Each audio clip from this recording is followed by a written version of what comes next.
संबित पात्रा हमारे साथ, मोनोजीत मंडल टीएमसी के प्रवक्ता जुड़ रहे हैं, साथ ही हमारे साथ तौसीफ खान पॉलिटिक एनालिस्ट है और टीएमसी के विचारों से काफी प्रभावित है, साथ ही विशाल मिश्रा पॉलिटिक एनालिस्ट हमारे से जुड़ रहे हैं, राजनीतिक विश्लेषक जो कि बीजेपी के विचारों से काफी प्रभावित हैं। लेकिन संबित पात्रा, आज डिबेट की शुरुआत में आपसे करना चाहती हूँ। सवाल टीएमसी से है, लेकिन टीएमसी बहुत बड़े पैमाने पर इस बात को फैलाने की कोशिश कर रही है कि वहां पर सेंट्रल फोर्सेस की तैनाती है, चुनाव आयोग अभी भी एक्शन में है, लेकिन हिंसा हो रही है। तो आप राज्य सरकार या फिर टीएमसी को जिम्मेदार ठहरा रहे हैं, क्यों? देखिए, पहली बात तो है, अगर वो कह रहे हैं कि अभी तो सेंट्रल फोर्सेस भी मौजूद हैं, अभी इलेक्शन कमीशन का विषय है, अभी गवर्नर को देखना चाहिए, तो आप सोचिए, अगर परिस्थिति सेंट्रल फोर्सेस के होते हुए इस प्रकार है, चंद दिनों के पश्चात जब सेंट्रल फोर्सेस नहीं होगी, आगामी 5 वर्षों तक किस प्रकार का नंगा नाच वहां पर हिंसा का होने वाला है। आज बड़े दुख के साथ मुझे कहना पड़ रहा है, प्रत्यक्षम किम प्रमाणम, जो विषय प्रत्यक्ष में है उनको प्रमाण की आवश्यकता नहीं होती।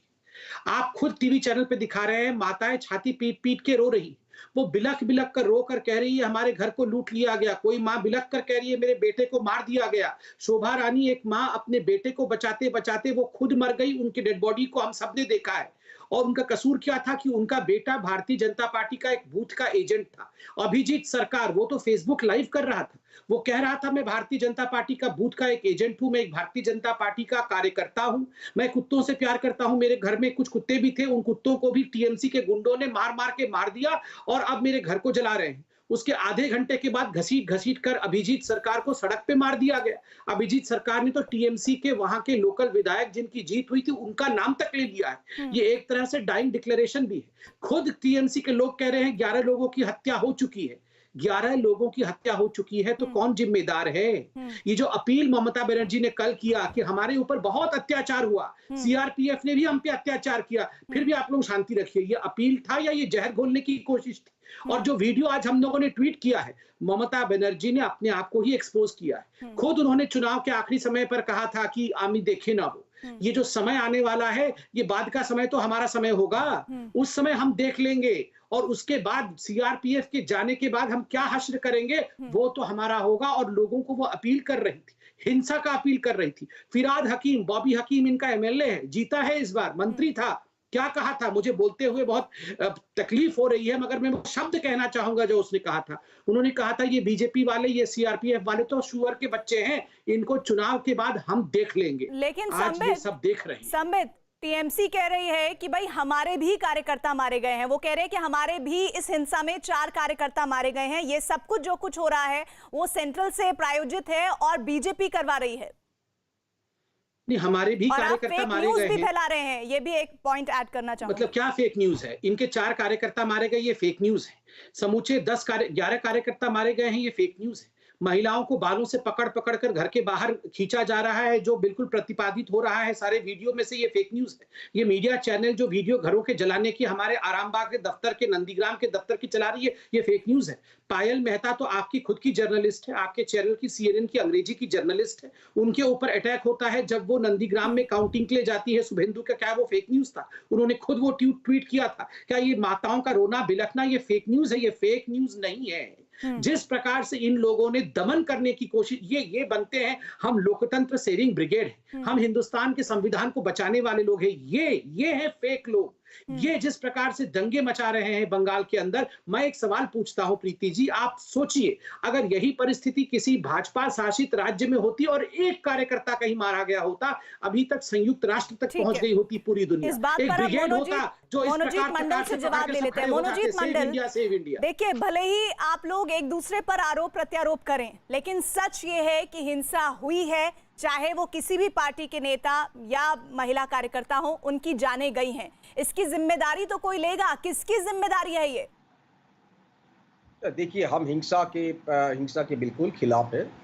हमारा जो पार्टी का जो कार्यकर्ता है, 2 तारीख से उन लोग एक काम में बिजी है, वो है कोरोना के खिलाफ लड़ाई। हम लोग ज़्यादा से ज़्यादा घर में बैठे हैं, जो लोग बाहर निकल रहे हैं वो कोरोना के खिलाफ लड़ाई लड़ने के लिए लोगों को मदद करने निकल रहे हैं। अभी जो हिंसा हो रहा है 1-2 जगह में बिल्कुल हुआ है, लेकिन ज़्यादा से ज़्यादा बीजेपी ने वो देखिए फोटोग्राफी करके, वीडियोग्राफी करके उनको ट्वीट किया जा रहा है, सबको मालूम है अच्छा कैसे नहीं ये होता है। एक बात मुझे बता फिर दीजिए, आप आपने कहा एक दो अरे जगह यार, घटना बात हुई है। तो करने सुनिए दो। नहीं, आप ही की बात को मैं आगे बढ़ा रही हूँ, जो आपने बात बोली उसी से एक सवाल उठा है, वो ये कि संदीप आपने जी को तो कहा आपने एक दो रोका वीडियो। नहीं। अरे भाई पूछा ना मैंने बीच में कि भाई वो कह रहे हैं कि 4 कार्यकर्ता मारे गए हैं, उनके भी ये सवाल पूछा ना मैंने। सुन तो लीजिए, आप कहिएगा, आपको पूरा मौका दूंगी मैं, ऐसा नहीं है कि मैं आपको मौका नहीं देने वाली हूँ। मैं बोल रही हूँ कि वो जो एक दो घटनाएं हुई हैं उसके लिए टीएमसी कितना जिम्मेदार है?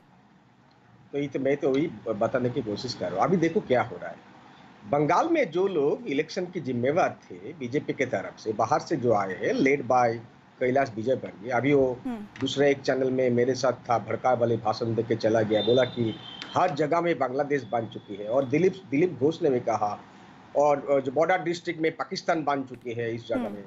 ये क्या सही बात है? अरे आपको शर्म नहीं है? बॉर्डर डिस्ट्रिक्ट में तो आपने अच्छा किया है, मुर्शिदाबाद में भी आपको आसन मिला। आप भड़का वाली बात करते, मुसलमानों ने इनका अत्याचार कर रहे हैं। ये लोग असल में चाहते हैं कि हिंसा हो दो चीज के लिए। नंबर 1, इन लोगों का जो एकदम चूक गया है, कुछ नहीं कर पाए, उनका जो 2 बॉसेस है वहां पर बैठे, उन लोगों को ध्यान भटकाने के लिए ये कैलाश विजयवर्गीय और जो ऑब्जर्वर थे एकदम नाकाब हो चुके। मैं आना चाहूंगा। बोल दिया था ना कि 200 का सीट मिलेगा, नहीं मिला। अभी तो इनको ये मकसद, और दूसरा जो मकसद है बहुत डेंजरस, आज एक मामला भी दर्ज हुआ सुप्रीम कोर्ट में कि किसी भी तरह से दंगा रायट करके इस मैंडेट को ये लोग they want to throw it out of the window. अभी सुप्रीम कोर्ट में भी चले गए। देखिए ये इन लोगों का मकसद है। और उस चैनल में उन्होंने कहा कि हम संविधान का भी इस्तेमाल करें। कैलाश विजयवर्गीय सबसे बड़ा इंपॉर्टेंट लीडर है बंगाल में बीजेपी के, हम संविधान का भी इस्तेमाल करेंगे, कोट अनकोट आपको मैं कह रहा हूँ। इसका मतलब क्या है? ये सब ऑर्केस्ट्रेटेड है, जानबूझ के किया है। क्रॉस फायर में हमारे 2-3 आदमी मर गए। उनका जो बीच में जो ओल्ड न्यू बीजेपी के है, शुभेंदु अधिकारी घर में बैठ गए हैं, राजीव राबिश बनर्जी घर में है, जो टीएम्स का राबिश थे वो सब घर में बैठ गए। उन लोगों को लोग तरह तरह से ढूंढ रहे हैं। अब देखा ना क्या हुआ था जब टिकट डिस्ट्रीब्यूशन हुआ, किस तरह का झमेला हो रहा था कलकत्ता के ऊपर, इस तरह का झमेला हो रहा है दोनों के ही बीच में। राज्य में कानून व्यवस्था तो किसकी जिम्मेदारी है, ये मुझे आपको बताने की आवश्यकता तो नहीं है ना। अभी इसका उत्तर हम देते हैं। ये बहुत बड़ी सवाल है। काल ममता दी शपथ ग्रहण करेंगी, काल के बाद देखेंगे ये लोगों को सबक सिखाया जाएगा। और अभी तक जो हो रहा है, जो अभी तक हो रहा है उसके लिए किसकी जिम्मेदारी है? जिस तरह अभी सीआरपीएफ है, अभी इलेक्शन कमीशन है, गवर्नर साहब है, आपकी पुलिस कुछ नहीं कर रही है। अभी आपकी पुलिस कुछ नहीं करेगी वहां पर। चीफ मिनिस्टर ने भी बात, इतनी ज्यादा आगजनी हो रही है, वो चाहे टीएमसी का हो, बीजेपी का हो, कार्यकर्ता नेता मर रहा है, टीएमसी की सरकार की पुलिस कुछ नहीं करेगी, घर में लड़ते हो, कुछ नहीं करेगी। उसकी जिम्मेदारी अभी शून्य है, अभी शून्य है उसकी जिम्मेदारी अभी। यानी कि आप ये कह रहे हैं, 1 मिनट संबित पात्रा, यानी अभी आपकी कोई जिम्मेदारी नहीं है, और जिम्मेदारी होगी तो कल के बाद होगी, आप ये कहना चाह रहे हैं। और आप बोल रहे हैं ना कि कल के बाद हम देखेंगे। अभी आपने बोला, अभी तो आपने बोला, जब मैंने आपको बोला कि किसकी जिम्मेदारी है, अभी आप चेंज कर रहे हैं अपनी बात को, आप मुकर गए, अभी मुकर गए आप इस बात से। मैंने जब आपसे पूछा कि आपने कहा कि हम ओट लेंगे, उसके बाद हम देखेंगे। आप बात पूरी करने देते हो, आप ही ने बात पूरी की है और आप अपनी बात से मुकर रहे हैं। पात्र को टाइम दे तो हम लोग बिल्कुल नहीं ऐसा। आपको ऐसा लगता है, आपको ऐसा लगता है, आपको ऐसा लगता है। और अगर गरीब आदमी के राज्य में इस तरह के हालात हो रहे हैं तो उस गरीब आदमी से क्या सवाल ना पूछे कि ये कहते हैं कि वो गरीब आदमी है? 10 सेकंड उससे सवाल, जी बिल्कुल बोलिए, 20 सेकंड लीजिए आप 20 सेकंड लीजिए। देखिए जो अभी जो डीजी है, एडीजी है, एसपी है, सब ये उन्होंने बिठाया है। Election commission on the recommendation of BJP. ज्यादा से ज्यादा खराब लोग हैं, इनएफिशिएंट